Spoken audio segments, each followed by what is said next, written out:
see. Okay, I should be on now. Am I on? Hello? Hello? Hello? Yeah, I'm on.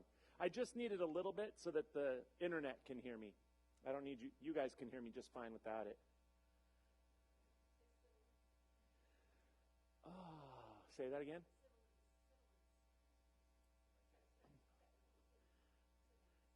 In church we say, trusting, 1, 2, 3, trusting.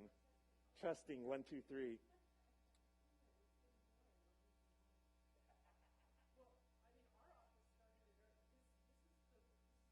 It says we can worship. Oh, well.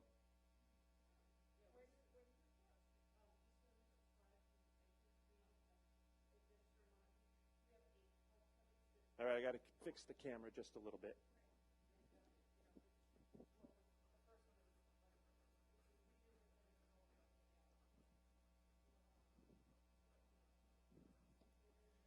I got 5 people. I purposely didn't glance in that direction. Oh, okay. There's going to be German chocolate cake in the kitchen, just FYI. Oh, I'm sorry, baby. I didn't even think of it. Oh, I'll bet the internet just heard all that. All right, there.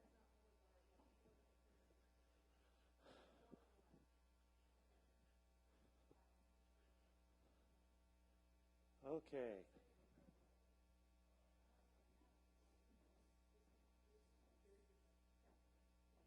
All right. Whew. Yeah, I think that should be better. Okay. I stuck my head in the nursery where Judy is with a friend of hers who has got a baby who is nursing, and they started talking about, and all of a sudden I realized, I'm like, oh, I'm talking and everybody on the internet can hear everything I'm saying. I start rewinding. What exactly? I know what they said, which is like, anyway. I need to turn this down. Huh. I can't tell if I'm terribly out of focus or if I'm terribly out of focus. Let me switch cameras.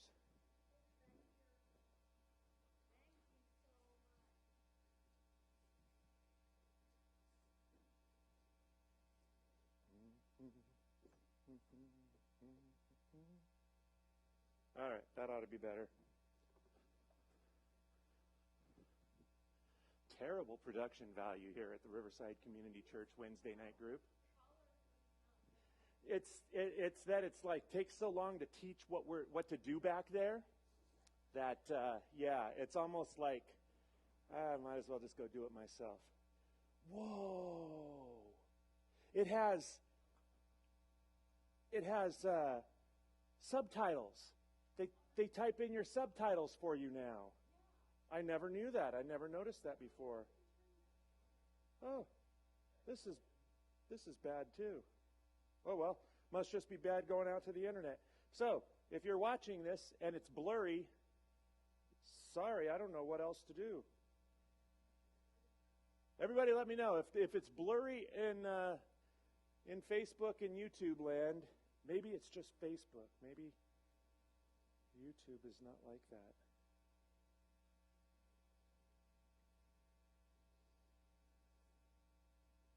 Stop it. Yeah, YouTube's fine. So if you're having problems and it's blurry on Facebook, that's not on our end. So you can cruise over to, maybe it's just my Facebook. I don't know. Anyway. This is our first one that we've done this, in 6 weeks. And I got 5 people here, and it is very exciting. So starting this weekend, we are opening up. We're going to have 3 services. We can't have more than 50 total. So that Eventbrite, it's called a ticketing service, but you don't have to pay for the tickets. You just have to reserve your space. And so we just need to make sure we don't have more than 50. And so we're asking people to to register so that, I mean, you can register with a false name. I don't care. I just need to make sure that we don't have more than 50 people in here, and I don't want to turn anybody away at the door. So, all right, say something. Karen said something when I said, hey, somebody say something. Okay, I'm actually going back in time tonight, and we are going to talk about earlier on in my trip, during Holy Week and, Good Friday, Easter, we went and talked, I moved forward and talked about the Garden of Gethsemane and the Church of the Holy Sepulchre and stuff like that. But my first week doing this, which I think, doing this alone, which I think is what this one I'm getting ready to show you is, that was, I don't think many people watched online. And so I'm going to share it again, and if you have seen it already, you can feel free to tune me out or ask questions about what you're seeing or just understand it better. So, this is where we stayed on the Sea of Galilee. If you've been watching for a while, you know this was my favorite part of the trip, and so I have to show it every time that we do this. This is a video, I think, that I took of it.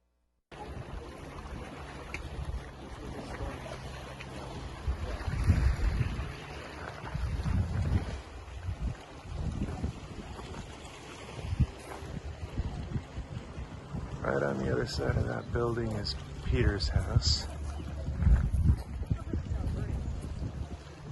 And the lake is just that close.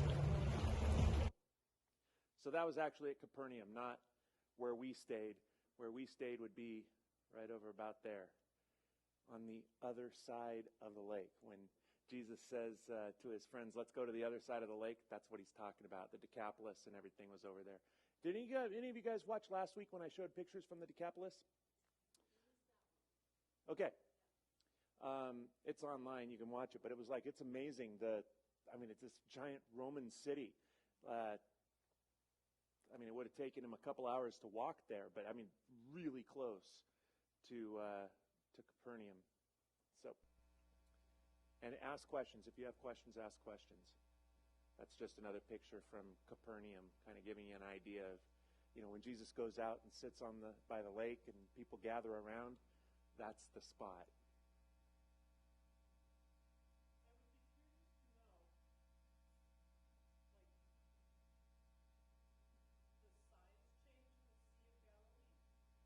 Since Jesus' day?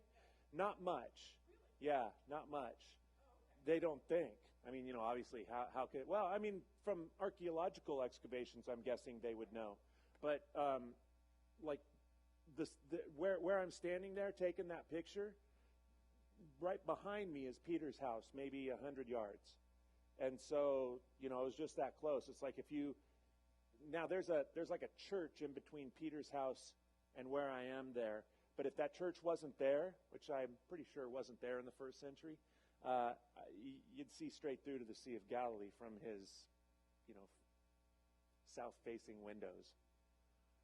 And standing there inside, well, we didn't get to go inside of Peter's house, but I stood within 10 feet.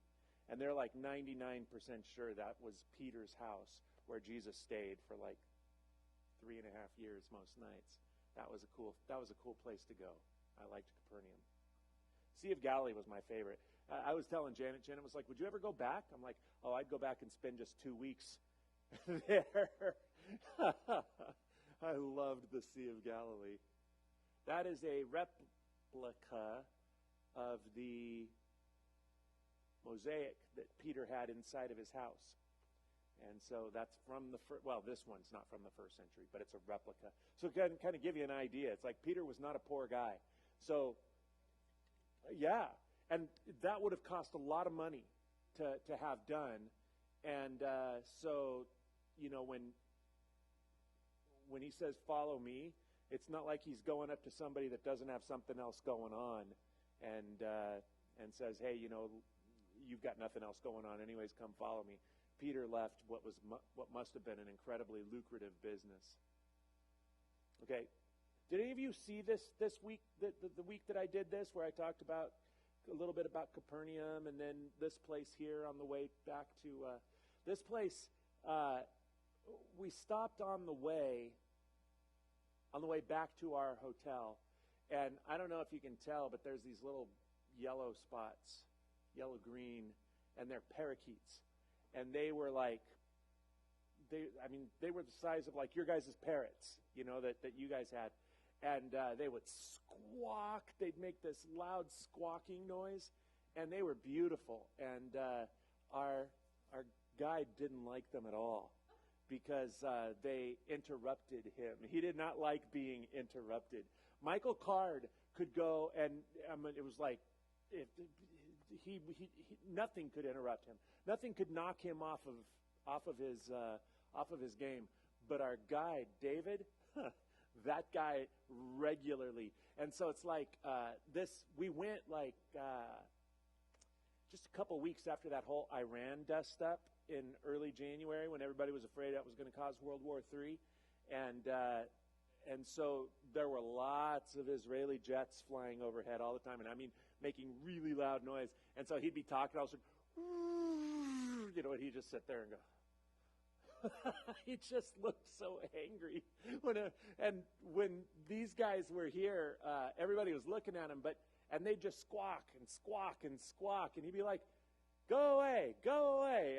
And I think I've got a video here of them, just a little bit of it. But those Bohemian waxwings that fly, and they seem to all just and they go together. They're all just, these guys would do the same thing. All of a sudden, they just decide, we're leaving the tree, and they'd fly off, and they'd kind of, but not very far. They'd just kind of do this, and then they'd all land back in the same tree, and you'd be like, "Oh yeah, he hated it." That was the end. This is my father. You could hear Michael in the background singing "This Is My Father's World." That was probably the day that he sang that. All right. Anyway, yeah, there's another. I was going to say better picture. No, another picture of the parakeets. There were birds everywhere in Galilee, and it was so peaceful and quiet and pretty, and maybe because of all the birds. Yeah, cats everywhere. That was Jonathan's favorite part. This is not a first century building. This is probably like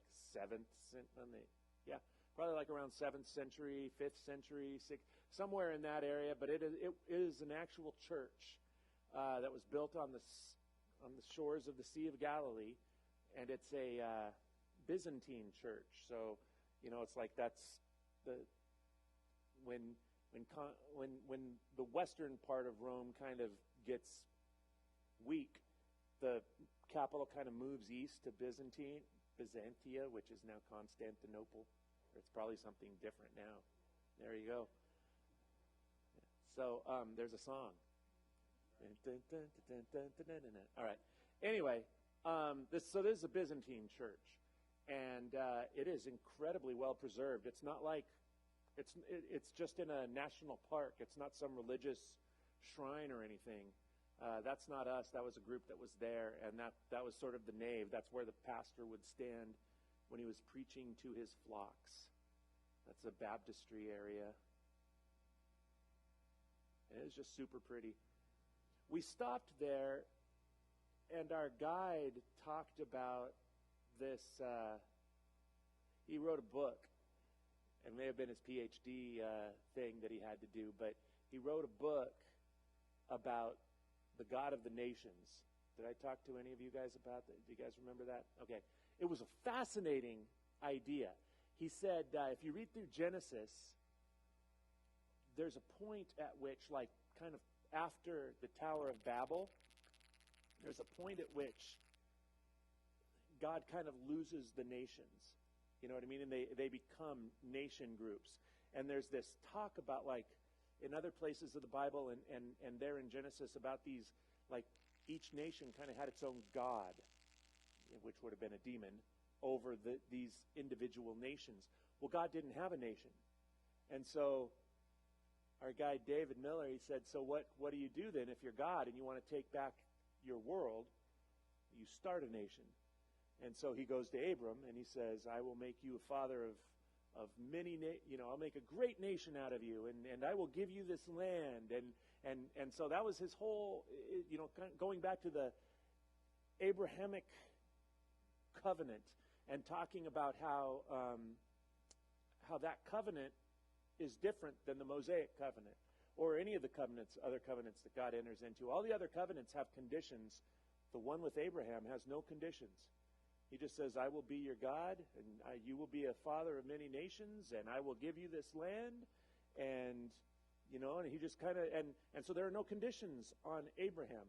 Moses, the Ten Commandments are the conditions, right? It's like those are the conditions. And if you will do this, then I will be your God, and you will be my people and my chosen.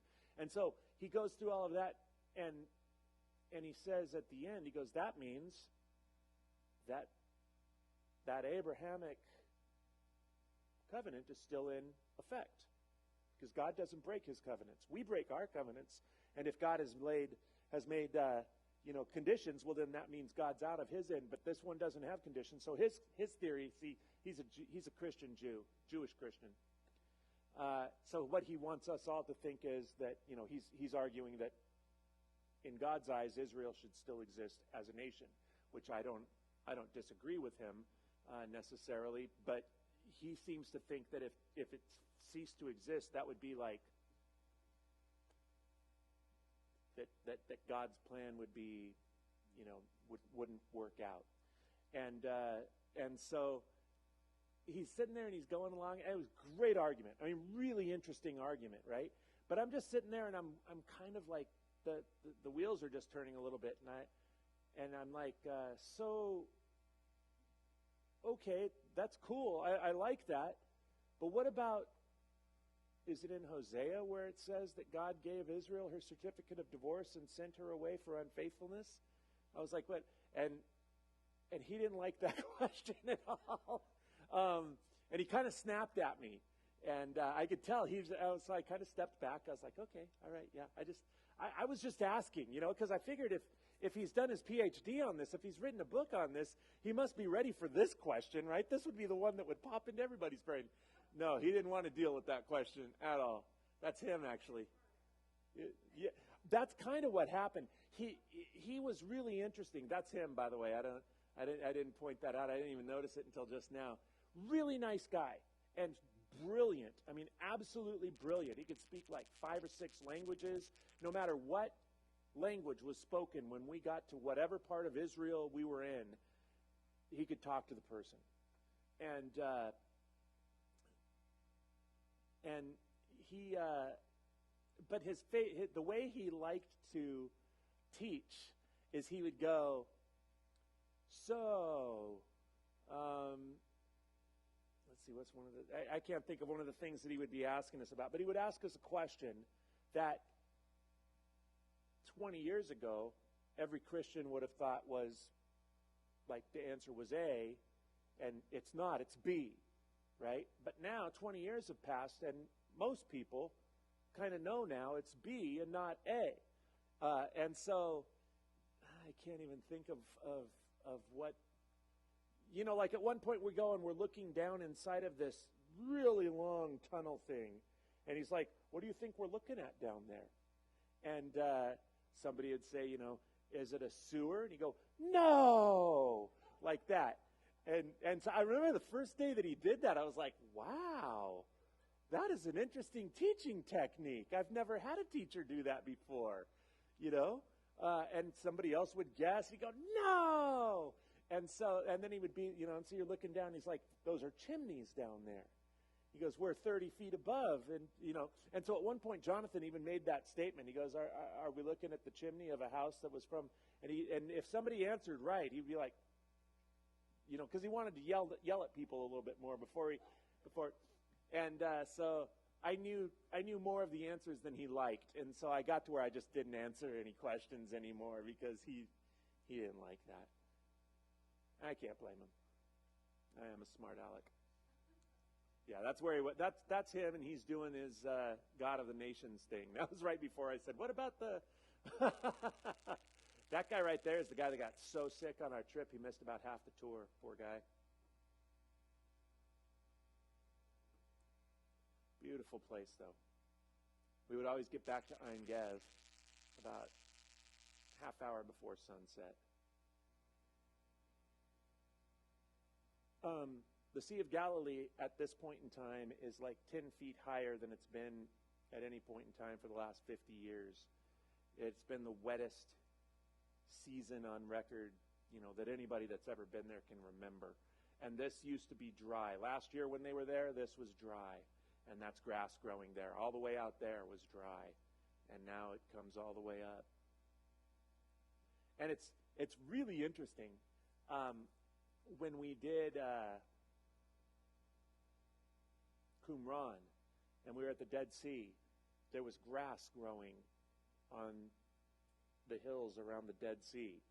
And it's like you'd look at it and you're like, it's not like, thick grass like your front lawn, but it was like you could just see this tinge of green. And there was this guy, David, he'd been guiding people there for 35 years. He goes, I didn't know there was grass that could grow at the Dead Sea, but there was enough rain this year that grass is growing at the Dead Sea. Wildflowers are blooming, which it's like there are flowers that like a bird can eat the seed and fly along, and when it poops, it drops the seed and it can grow. So that makes a little more sense. But it's like there are all these prophecies, I think in like Ezekiel, it talks about when flowers bloom again in the Dead Sea, and when fish come again to the Dead Sea. And just recently something weird is going on with there's actually things alive now in the Dead Sea, which there never have been before. And so a lot of people are like, is this prophecy being fulfilled? Does that mean we're in not just the last days, but the last days? It's like nobody knows for sure. But it is interesting. I mean, plague we're going through right now. There's this locusts everywhere in like Africa that are just devastating things. And it's like, you look back over the last 2,000 years, you find 20 times where all these prophecies seem to be falling into line, and everybody was just absolutely positive that the end was here, and then it wasn't. So, what? Yeah, I know, right?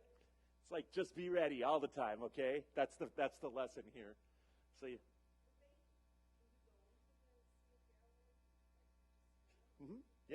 Yeah, it was cold, and so I didn't. I went into the Dead Sea and floated. I think I'll be showing pictures of that next week. But the Sea of Galilee, I never went swimming in. Now it was interesting because up in Capernaum, they got great big signs that say no swimming.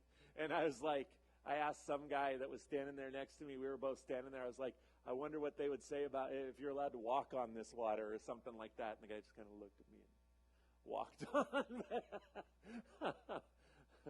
I didn't have my normal. Jonathan would have laughed, even like, but yeah, Jonathan was sitting somewhere else that day.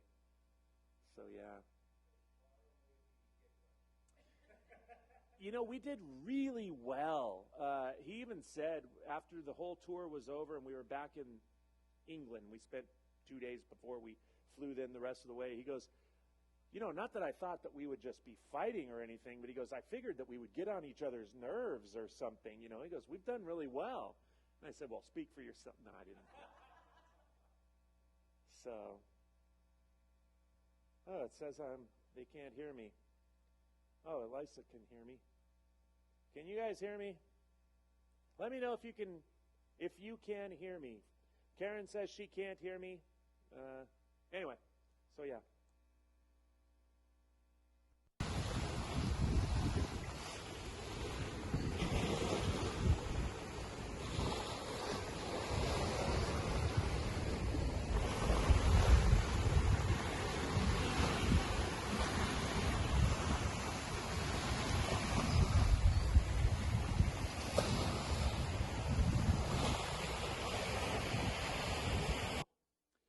That's the place that we were staying. That is the beach of the place that we were staying.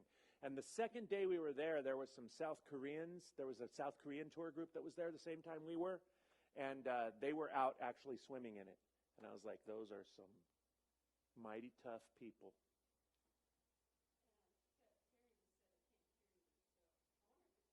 Terry can't hear either, huh? Okay.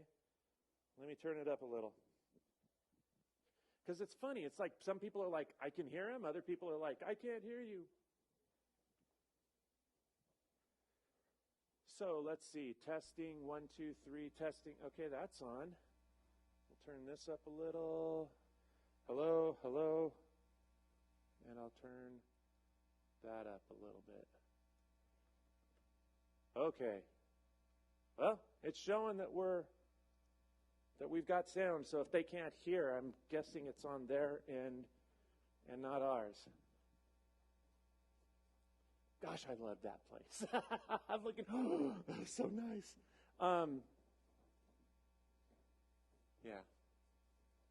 Yeah, only one day that I went down there. 4 nights we stayed there, and one night that I went down there was a couple other people there at sunset.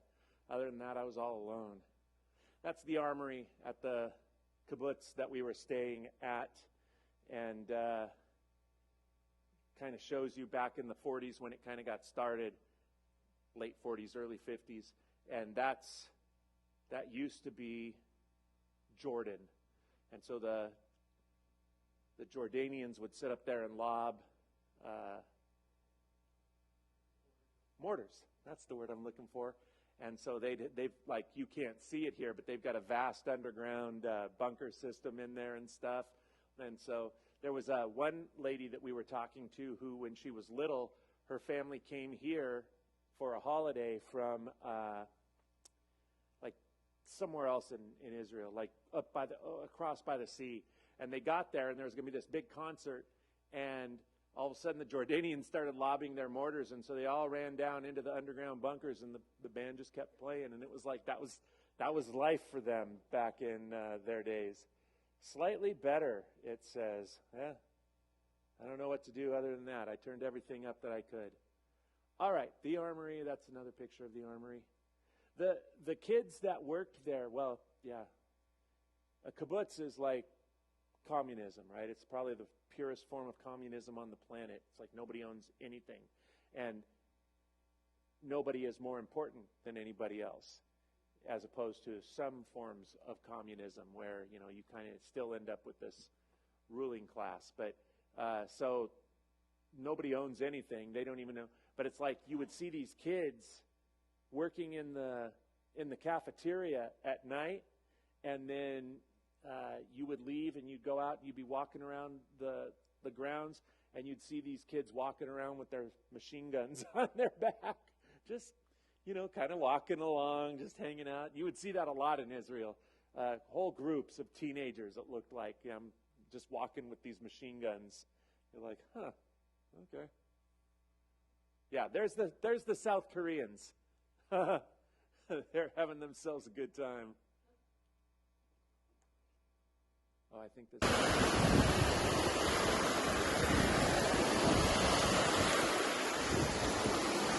The Sea of Galilee was angry that day, my friends, like an old man trying to send back soup at a deli.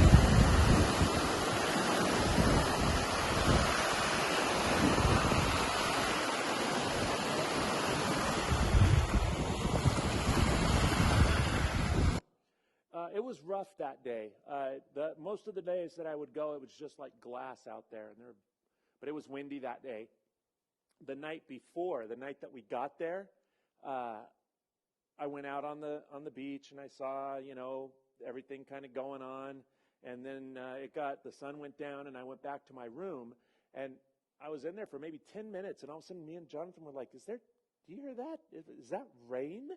And we open up the sliding glass door, and it is storming like crazy.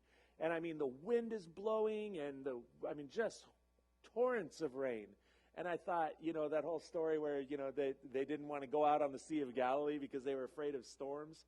And so I told our guides that night at dinner, I was like, you know, boy, that is really, this is one high-class operation that you could set something up like that for us, that it would be that. That's just a picture if I can give. Again, that used to be Jordan before the 3-day war. I think that was in the 60s. All right, next day we were going to go to Caesarea Philippi, Tel Dan, Nimrod Castle, lunch at the Drew's restaurant. And so, yeah, every day we got one of those to tell us what we're going to do the next day. So this is a map of the northern part of Israel. This is where we were at Ein Gev. Jerusalem would be way down here somewhere. And so we went north that day. And we started at Tel Dan Nature Reserve. Anybody know what a tell is? I promise not to go, no! A tell is a, huh? So Tel Aviv is a tell, right? This is Tel Dan. No. What it means is, yeah, I know, right? What it means is, like, when Dan was first built, Jericho is probably the best example of it. We don't have it on here, but it'd be way down here. Jericho is one of the oldest cities on earth. And so it's one of the highest tells that there is. So it's like what would happen is they built Jericho, and then at some point another force came in and wiped them out, and tore it down. So they rebuilt on top of the ruins of Jericho. So it's like they're up maybe a foot higher than they were before. And then somebody comes in and wipes them out, and they rebuild on top. And they keep going like this, and the city keeps getting taller and taller and taller, and that's a tell. And so when there was a book by James Michener called The Source, and it's about Israel, and they're at a tell in that they're at a fictional tell, like in that book, like in this area here, but it's like you start at the top and you start going down, and you start up at the top, and it's like the most current stuff, and as you dig down, you come across the more and more ancient stuff, and you're going to see why, like places where, oh yeah, look at all this ash. That was a bad year for them, and then they just keep digging down. So that's what a tell is. So Dan is one of the 12 tribes of Israel, and originally Dan, is Tel Aviv on this? No, probably not. So Tel Aviv is probably down in this area somewhere, kind of, yeah, maybe even a little further south than that. Tel Aviv is the area that Dan was originally given when Joshua and the nation of Israel came in and took over, and then they parceled out the land. Dan would have been down here, but Dan didn't like it down there.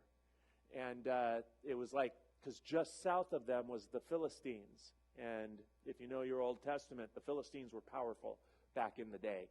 And so they were constantly getting harassed by the Philistines. And so what they did is they left and they went up here and they wiped out the inhabitants of this town who weren't Israelites. They were, some other, group or whatever. And then they settled down up there. And when I show you pictures here in a minute of what it's like up there, you'll see why they wanted to move. Tel Aviv is like this desert wasteland, and that place up there is absolutely gorgeous. That's my egg sandwich. That's what I would eat every day for breakfast. Bring it with me on the bus. Those are some of the cool birds in Galilee. And so here we are heading up there. You have to drive through the West Bank while you're up there still to get to the place we were going.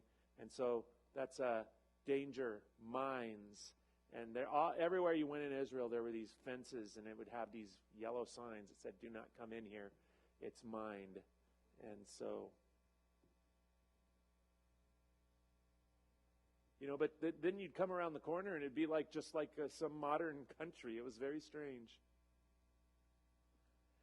These are the settlements that you hear about in, that there's all this argument over these settlements that are being that are springing up by conservative Israelis, and it's a big problem for like the United Nations and for the rest of the world, because it's like this is technically supposed, like from in 1948 when the boundaries were set, this would have been Palestine. But then every time that the Arabs attack Israel, they lose horrendously, even though it's like something like 11,000 to 1 they were outnumbered. The Israelis were in 1948. They should have been wiped off the map and they won. And then in 1963, they should have been wiped off the map. And Egypt and Jordan and Syria and Lebanon were all massing around their borders, and they were like, okay, well, they broke from the Israelis' perspective, they said they have broken the ceasefire. We're going to attack before we're wiped out. And they took back all this. I mean, just like every time it happens. So this area here is, in the United Nations' eyes, supposed to be Palestine, but because Israel took it back, they control it. Well, all of a sudden, some Israeli will go and say, I'm going to start a settlement right here. This is our land. This is, and so these settlements pop up, which is, like I said, huge political problem, even for the Israeli government. The Israeli government tries to stop them, and, it's like, isn't always able to. So when you would see these in the West Bank, you'd see they've got, like, reinforced fences and walls all around them. This one's not too terribly reinforced because it's in a pretty safe spot. But there were some places further down south where you'd be driving by, and it was like an ancient city up on a hill with this huge wall around it, and guard towers. And it was like, so yeah. And when we would ask our guide about it, he didn't. We think that he wasn't supposed to talk about it, and so he would kind of like hem and haw. And I was like, why didn't he just tell us he's not allowed to talk about it? We would have stopped asking him. And so we started going online and looking, Googling it as we drove by it. And somebody would go, to your right is, and he would just kind of shake his head, So, up where Tel Dan is the headwaters of the Jordan River. And so if you saw pictures that I showed from the place where John was baptizing, where Jesus was baptized, it's a muddy, dirty, swampy-looking river down there. Up here, it is gorgeous. So if you know the story of... is this a video? No. If you know the story of Naaman, right, the guy with the Syrian general with leprosy, and he goes to Israel because he's got an Israelite slave, who says, there's a prophet in my homeland that can heal you. And so he goes to see Elisha, and he's like, Elisha doesn't even come out of his house. He just sends his servant, and he goes, tell him to dip 7 times in the Jordan River, and he'll be cleansed. And so the servant comes out and tells Naaman what to do. And Naaman, if you know the story, says, why would I dip in this dirty river? There's better rivers in Syria. And it's like, that never really kind of meant anything to me until this. It's like, yeah, this is a beautiful place. Absolutely gorgeous. And so they were like...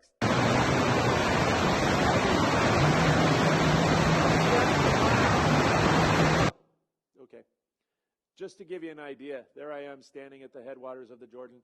And there are like 7 different things that kind of come together, and almost all of it is from Mount Hermon.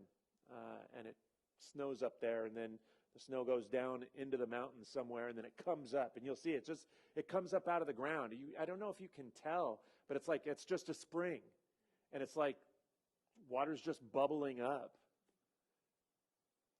That's our group. I never really thought of Israel as being like this. I think that says people in wheelchairs shouldn't go in the water.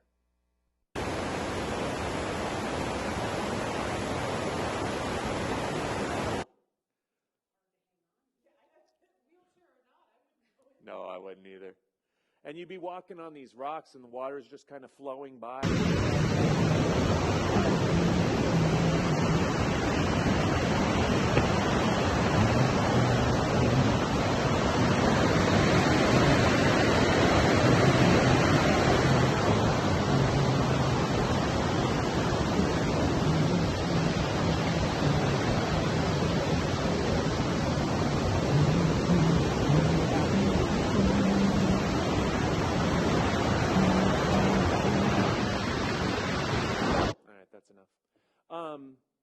And you can hear me humming, singing under my breath.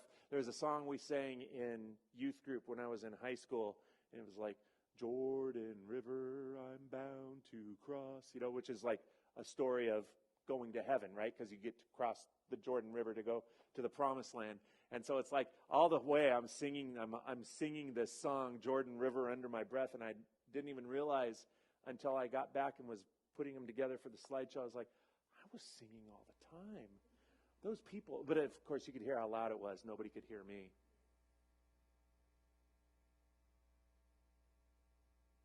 Till then, the main spring. So he stopped there and he talked a little bit about living water and stuff like that. I liked it. He was really smart.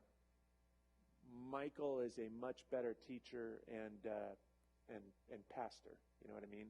And so when Michael spoke, you'd just be like, oh. Huh.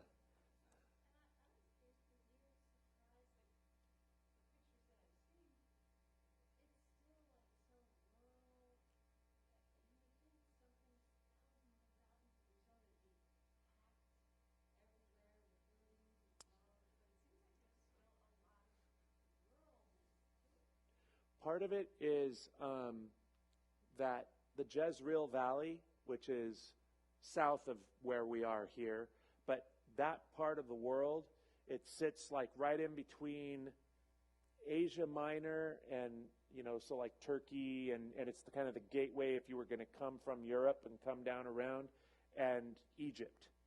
And so, like, I can't remember, they were saying, like, somebody had figured out all of the recorded battles in history, in human history, and some outrageous number, like 80%, are fought in Israel. Because nobody wants, if you can, you don't want to fight in your backyard. And so they would all meet right there. And so, yeah, it was a bad place. It's like, so, like the book that I was telling you about, The Source, it starts, missioners' books do this. They start prehistory, and then they kind of come all the way through to modern day. Now, he stopped writing in I think he finished writing that book in like the 60s or something. So it doesn't come modern day, but it comes up to the 40s and the 50s, his book does. And he does a really good job of giving you a feel for what it must have been like to live there. What a nightmare it must have been, except for those few years when David and Solomon were in control, because at that point you're the kind of the world power, you know what I mean? And for a little while, there's another point in time where Israel was strong enough to kind of hold their own. Other than that, you were in the battlefield, and so they'd come through and they would send horses in, and they would grab all of the young men that were fighting age, and they would bring them back, and they'd put a spear in their hands, say, "You're fighting on our army now," and they would wipe. I mean, it's just, yeah. But the other thing that happened is the Arabs, right, that come up from Arabia with Muhammad and kind of take over that part of the world in, I don't know when it is, 700, 800, whenever it is. They weren't settlers. They didn't settle down and build civilizations, really. They, for the most part, they were Bedouins, and they wanted to move around, and they weren't farmers, and they kind of looked down their nose like, who would be a farmer? Why would you do that? And so the Arabs kind of to this day, it's like they don't build farms. They don't, it's like they just kind of, they have a different way of going about it. And so anywhere where it's Israel now, it's like farms spring up because the Israelites from their earliest days were farmers. And so when you think of a Jew, you think of a banker now, right? A lot of times people do that. It's because during the Middle Ages, the Jews that were in Spain and Poland and Russia and Germany, they weren't allowed to do anything normal, like that a typical person might do. And so they believed it was a sin to loan money. So they made the Jews do it. And so the Jews became the bankers, and every once in a while the people of that part of the world, wherever they were, would say, wow, you know what? We owe so much money to those banks. Imagine if we killed them all. We could, and so then they would, which came first, the chicken or the egg? Did they decide they wanted the money back, and so they figured out why they should hate the Jews, or, but yeah. So yeah, it was a weird place. It was definitely strange. But like I said, anywhere you went where Israelis now were building, it's like modern, clean, pretty farms. It's like that's their number one export is produce. They farm. And yeah, the other thing, and I didn't point it out when we were going through the West Bank earlier. I saw it there, but I didn't point it out. Anywhere that is Arab controlled is got trash everywhere, just everywhere. And part of it is probably that they just don't have the money that the Israelis do. But part of it, our guide said, was that Arabs don't really care about what it looks like outside. The inside of their homes are beautiful and pristine. But outside, who cares? So. It's gorgeous, huh? Look at the ground. Did you hear the guy? He goes, it's coming up from the ground. Huh. It was wild. Ancient Dan. Okay. You can't really tell, but this, like on the other side of that wall, it just slopes down into, we're kind of on the Golan Heights here, where we are this day. And so there's this group that was having, they had stopped to meet there. And so our guide, it's like, I can understand now. I didn't understand it then. You're always dealing with these other groups. And so where do you stop to do your teaching? He was hoping to stop here, but there's already another group. So we hustled past them and got to the next good spot. And we stopped there. And then these people came walking by, and you could tell they wished they were going to be able to stop and sit. It was like it reminded me of the Jets and the Sharks or something, I mean, you just look and there's this ancient wall, and this is probably like 3000 BC.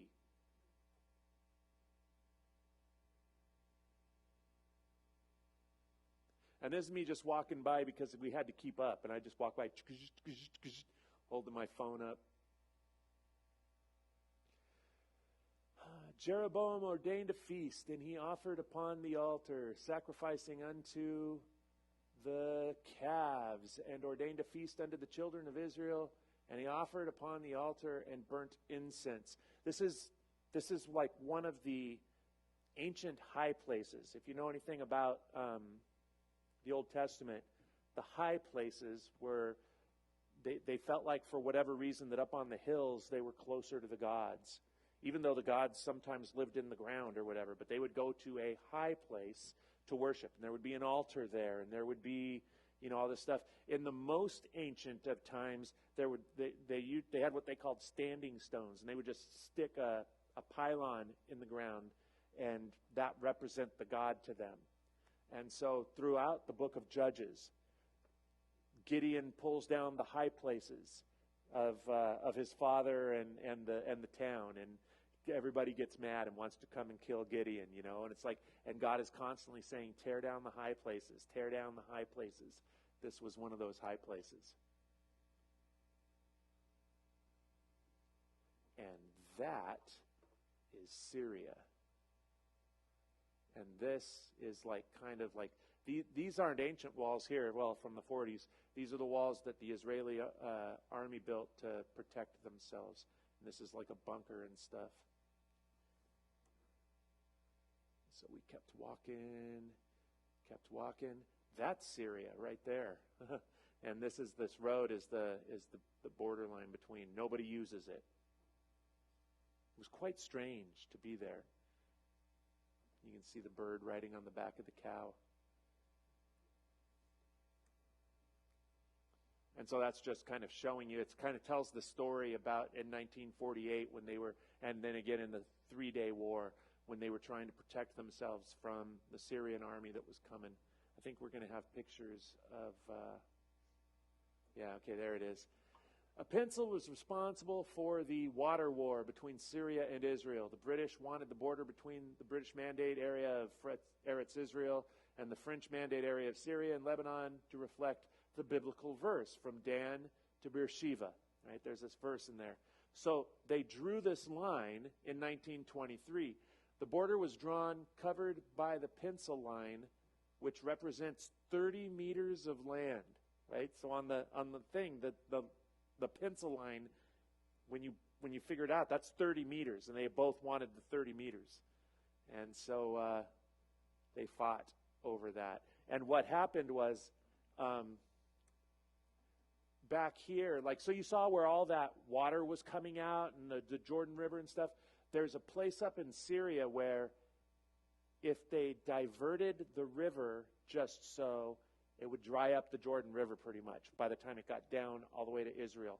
And so that's what one of the wars, the water war, was over. The Syrians were out here trying to divert the thing, and the Israelis were like, nuh-uh. And so, yeah, there's a big war. That's trenches. And so they would, because you could look then that other direction out across Syria. So this is a 3,500, 4,000 years old, I would think. 4,000-year-old gate. Somebody can Google how long ago Abraham lived. But this place right here is part of a city that existed when Abraham was roaming around that part of the world. And we know that Abraham was there. And so almost assuredly Abraham walked through that gate. And for the reason it's still preserved is some nation, state, some army got tired of coming down here. Like, this must have been a particularly irritating group of people. And so at some point, some local king was like, you know what? We're tired of dealing with it. Let's kill them all and let's just cover it with earth. And so it never did then, it's like they started digging down and they found, it's like, they call it the Abraham Gate. I'm like, look at me! And that's kind of a picture of what the city would have looked like. So there's the gate that we were looking at, and then there's the city inside. And that's the city of Dan. The other one was some city that was already gone by the time Dan comes and does their thing. So I was telling you, this is where Dan used to be. This is where Dan ends up. And there's a place where, I think in Matthew it's even quoted, where they talk about Naphtali and how pretty it is in Naphtali. And so those pictures that I was showing you in like the Jordan or the Sea of Galilee and everything, you're like, okay, I can see why that would be a big deal to people from Judah. That's all just desert and wasteland and stuff like that.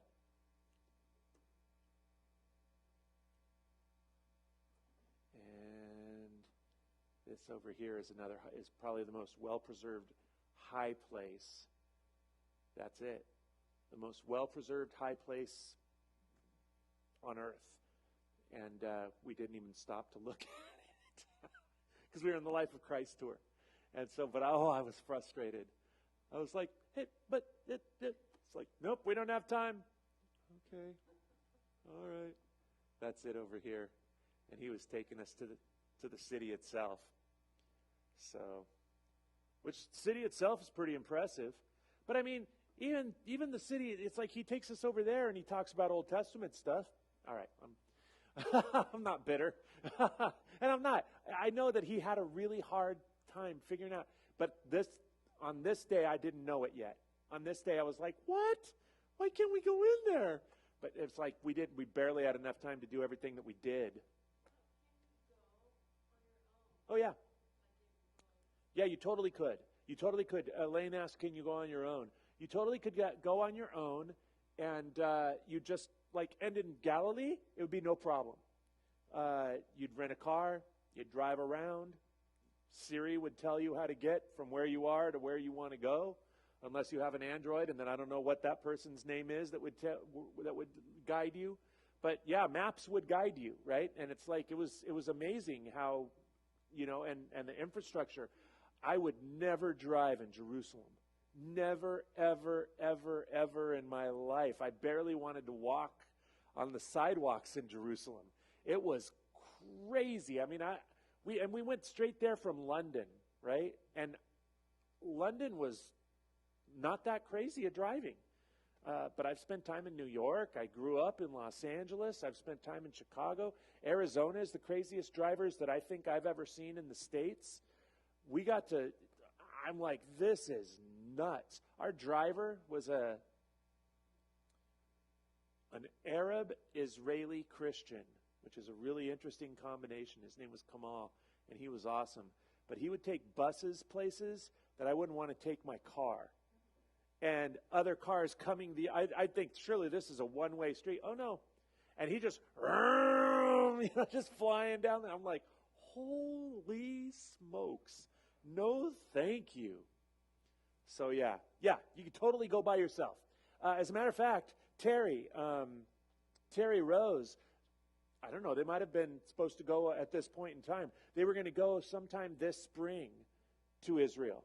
And she was asking me about it, what should I do? And I said, don't drive in Jerusalem. Don't do that. And she said, well, we got used to it in Sicily. She said Sicily driving is not that much different. So I'm like, okay, well, all right. But, yeah. So Galilee, no problem. Yeah, right? And get all the insurance. All of it. But you know what's funny? In all that time that we were there, I only saw one fender bender. And that was all I ever saw. And they were quite calm. But when they're driving, I mean, it's like beep, beep, beep. I mean, everybody's honking and trying to see if the other one will back up. And yeah, it's nuts.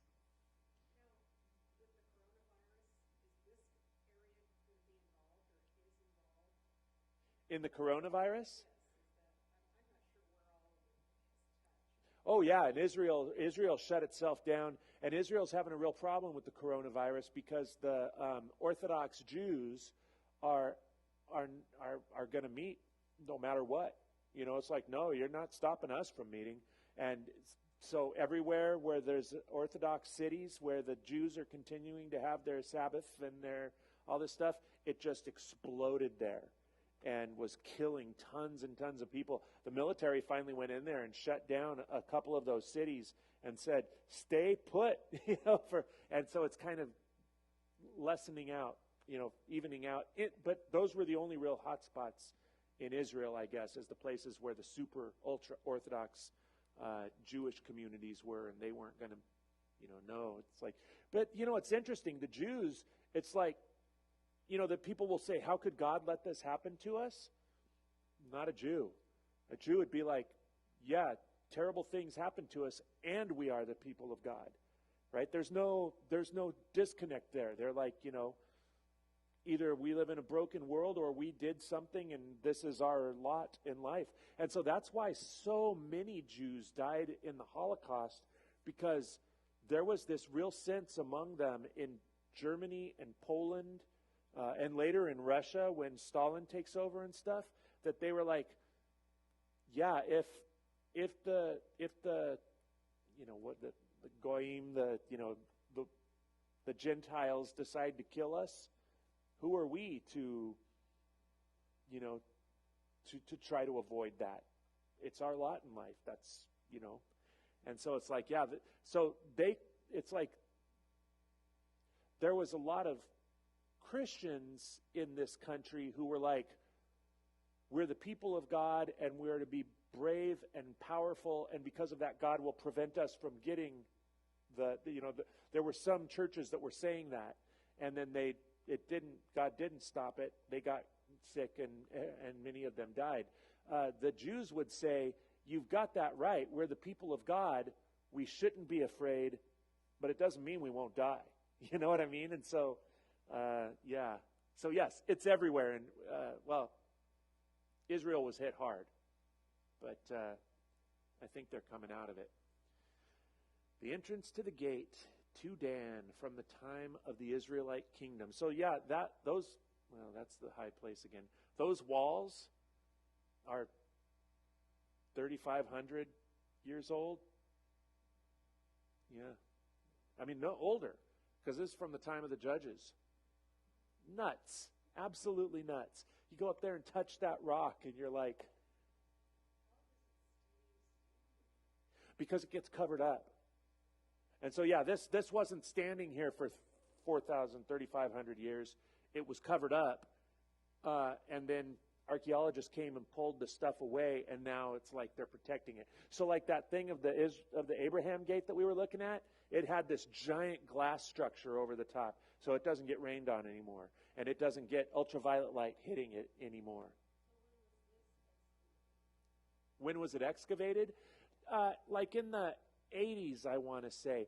Because, see, what happened was the Jews lived there until, it's like, well, I mean, this part of Israel, Assyria comes in the 8th century BC and wipes them out and carries away most of them and transplants a bunch of other people from other countries, because that was their plan, was to get rid of people groups, right? So there would be no nationalism to rise up and try to throw their captives off. And so then that happens in the northern part of Israel in like 8th century BC. So Babylon comes and does the same thing in Judah, Jerusalem, that area, in like the 5th, 6th century BC, and carries off like Daniel and Meshach, Shadrach, and Abednego into Babylon, and that's when all that stuff happens. And then when Persia takes over, they let the Jews come back, because Persia was like more benevolent. As long as you did what we asked you to, yeah, go.